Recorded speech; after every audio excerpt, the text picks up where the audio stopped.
Imagine a man says to a woman, "Please marry me. I can't live without you." Should she marry him?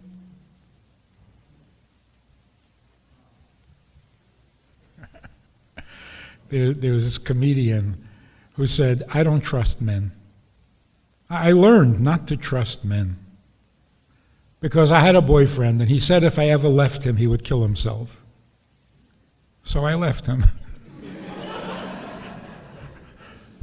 They never do what they promise. So if a man says, "Please marry me, I can't live without you," he's lying. He can live without you. But what if he's sincere? Well, then you really don't want to marry him. He needs therapy, not a wife. If you can't live without me, you got some serious issues. So, imagine if a man says to a woman, "Please marry me, I can live without you."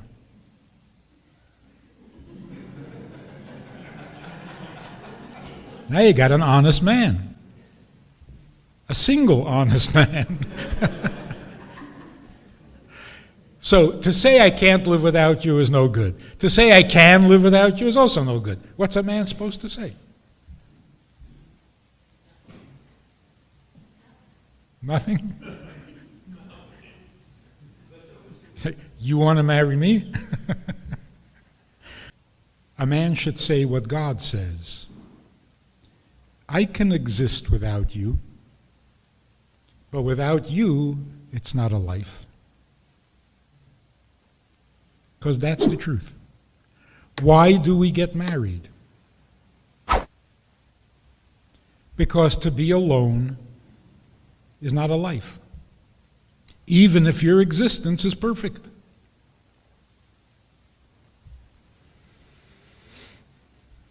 See, marriage is a divine affair.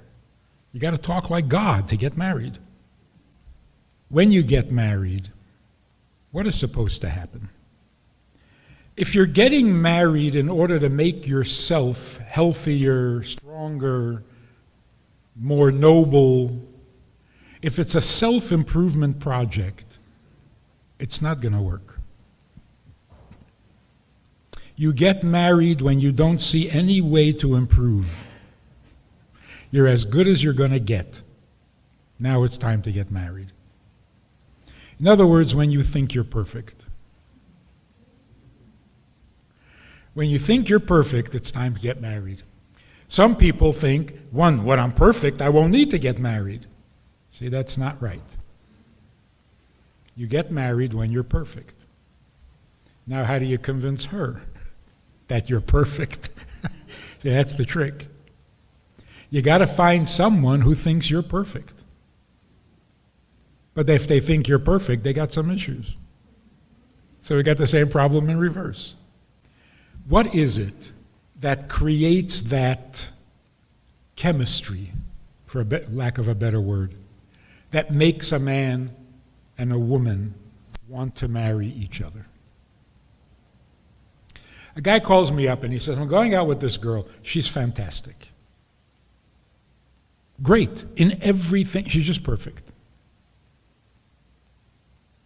But I'm hesitating for some reason. I don't know why." I said, "I know why. She doesn't need you. What can you bring? What can you offer?"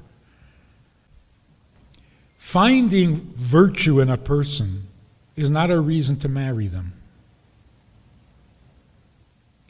So let's get that idea straight in our minds. You want to marry somebody who is good, who is decent, who is responsible, who is loving, who is thoughtful, who is strong, intelligent. Yeah, you want to marry that kind of a person. But when you meet that kind of a person, what is it that's going to create that bond or that click? The fact that they're intelligent, they're good, they're kind, they're decent, they're thoughtful, that means that you could marry them. But why would you? So you say, I married him for his intelligence, for his strength. No. Then you're marrying something about him, not him. So let me ask you something. A man comes to a woman and says, I love you. You're so rich. I want to marry you for your money. Anything wrong with that? No good? Huh? Look, she has money. He loves money. Match made in heaven. She has what he needs. So what's wrong with that? So most people say, well, what happens when he loses the money?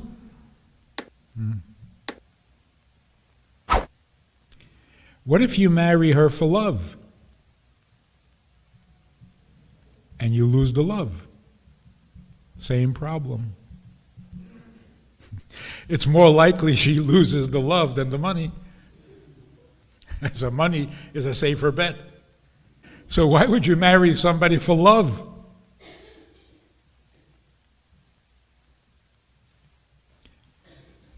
Marrying somebody for money is not only a bad idea, it's really insulting and disgraceful.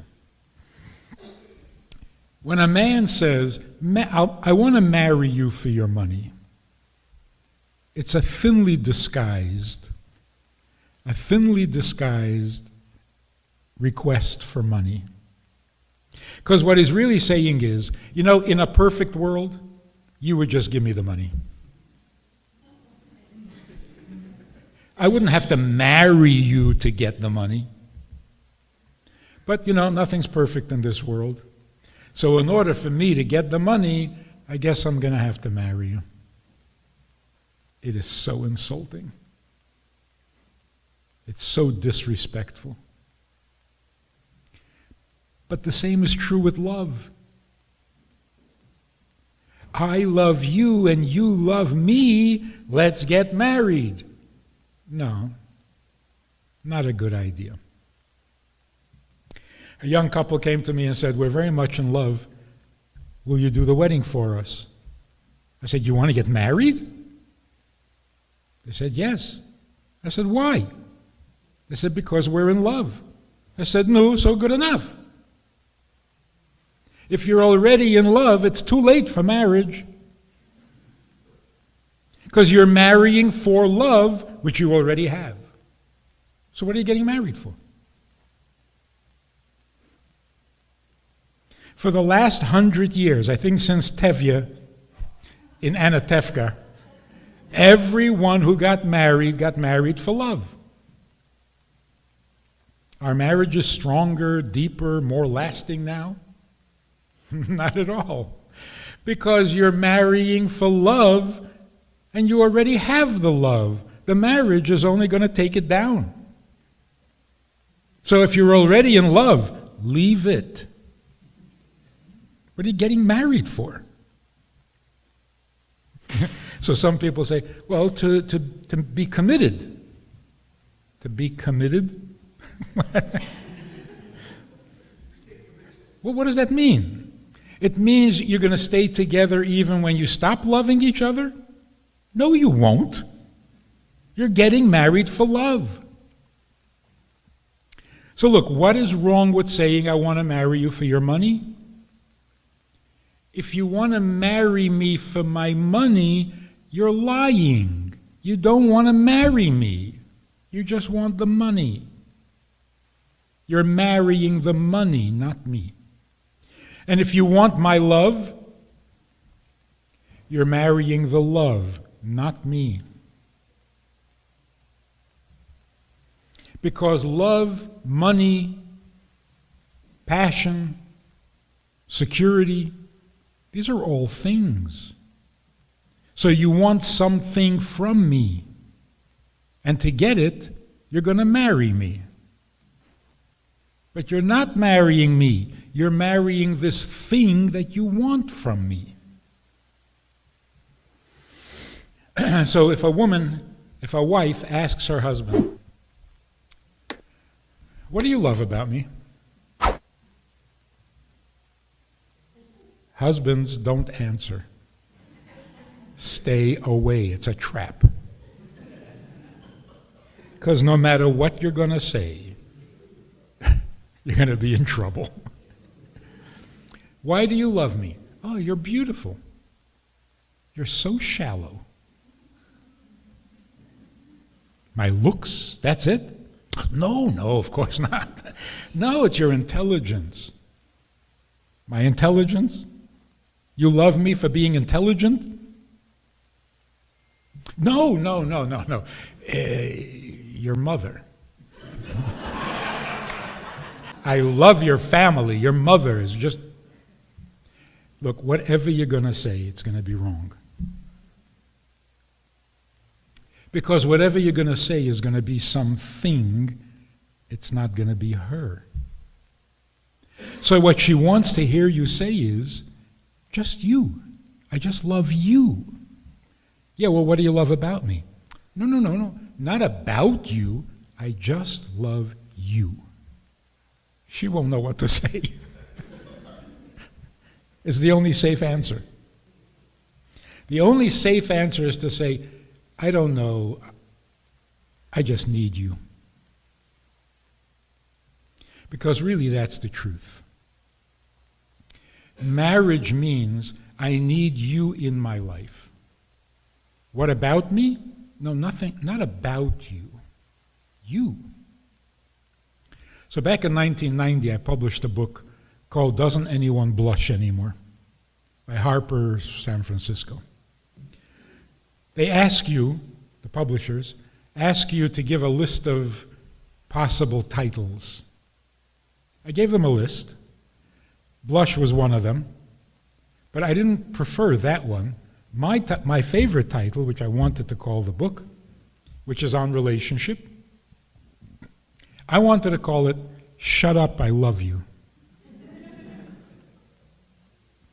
Because in most marriages, this is a problem. I love you. I married you because I love you. I want you to love me. Can you just shut up and love me? I don't need your opinion. I love you because I love love. Do you have to have a personality? If you didn't have a personality, this would be perfect. If you didn't have an opinion, this would be perfect. So just shut up and let me love you, and we'll be happy. In other words, if I marry you for love, I don't want the rest of you. I don't need your opinion. When you marry a person, not something about the person. And in fact, that's the definition of intimacy. Intimacy. Jackie Mason has a hilarious routine. He says he goes to California, people are sitting around doing nothing. And he wonders, how do they make a living? They're always sitting in the cafes and talking. So he went over to one of them and said, don't you have a job? And they say, yeah, we are producers. We're producing a movie. And we're discussing where to put the sex scene. So he asks them, every movie has to have a sex scene. Why? And they say because the movie is a simulation of reality. And in life, people have sex. He says, yeah. People also have soup.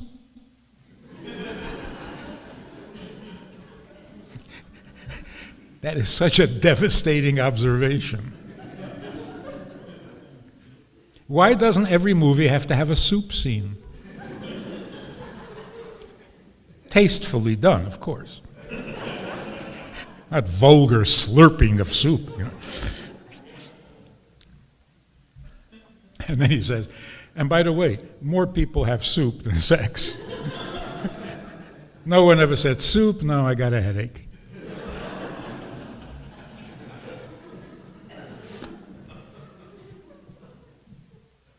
So really the question is, the question of the night, what's the difference between soup and sex? I bet you don't know. There was this guy who came to a program, a weekend program, and he wouldn't let the women alone. He thought he was some kind of a Don Juan. And anyways, I took him aside and I said, I'm going to ask you a question because you look like you might know the answer. What's the difference between soup and sex? He says, what? I said, what's the difference between soup and sex? He says, I don't know. I said, you don't know? I'm so disappointed. You looked like the type that would know. And by the way, if you don't know the difference between soup and sex, stay out of the kitchen.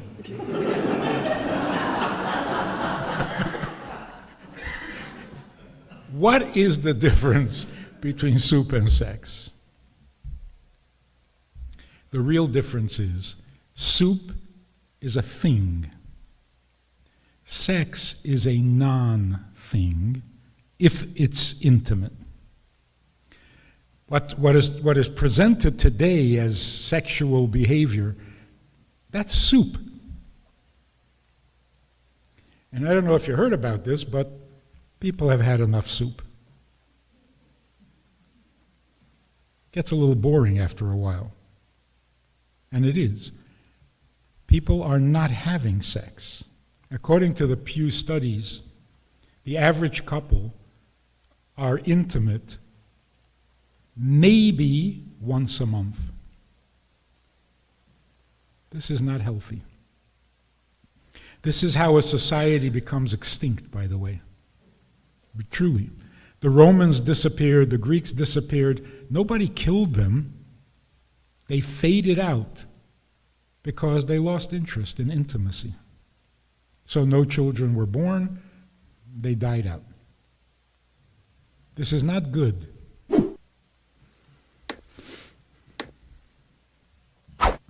So, intimacy, by definition, is a non-thing. But Hollywood, the media, has turned it into a thing, and it's destroying marriages.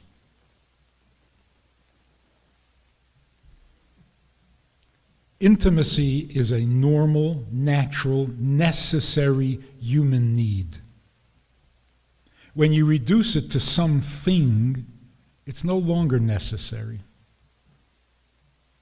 And it does not bring people together. It keeps a couple separated. Because when you're busy doing something, you lose sight of each other.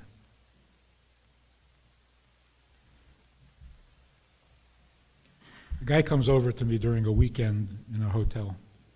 He says, "Can I ask you a personal question?" Take a chance. He says, "I'm just curious. You sleep with your beard under the blanket or above the blanket?"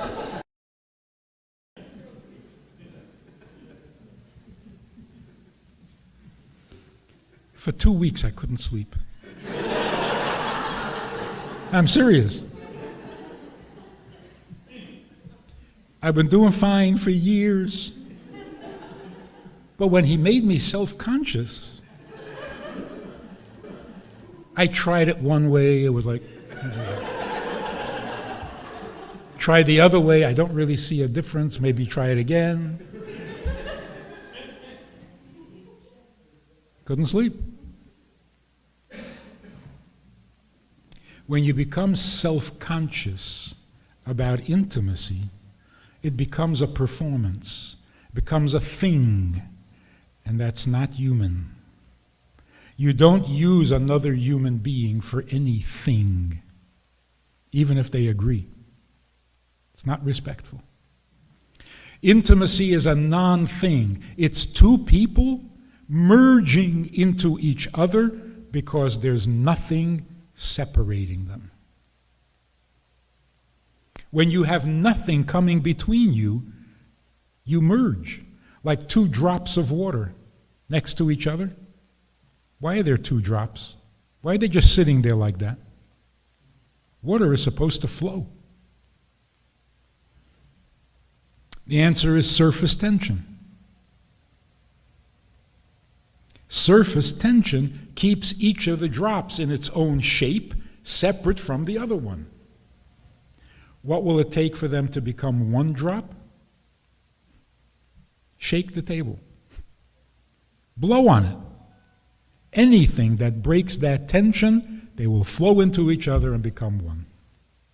So if you remove the resistance, if you remove the obstacles, you merge into each other. That's not a performance. That's not a thing. That's just us. So if you asked your grandmother, what happens in the bedroom? What would your grandmother say? Nothing. She said, no, come on, tell me. What happens in the bedroom? Nothing. Grandma, I'm 48.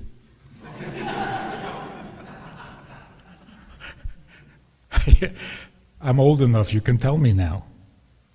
Nothing. And you think she doesn't want to tell you. She actually told you the only correct answer. In a bedroom, what happens? No thing. It's a no-thing zone. It's just them. Just them being together with nothing coming between them. That's called intimacy. And when you achieve that, when you get past all things, including love, because love is a thing. You have it today, tomorrow you don't. You have more, you have less. It's a thing. But when you're merging with a person, there is no thing. And then you are bonded to where you cannot be separated. You need an amputation to separate them. We have a Sunday night program for VIPs that you might be interested in. It's informal, it's questions and answers, it's conversation.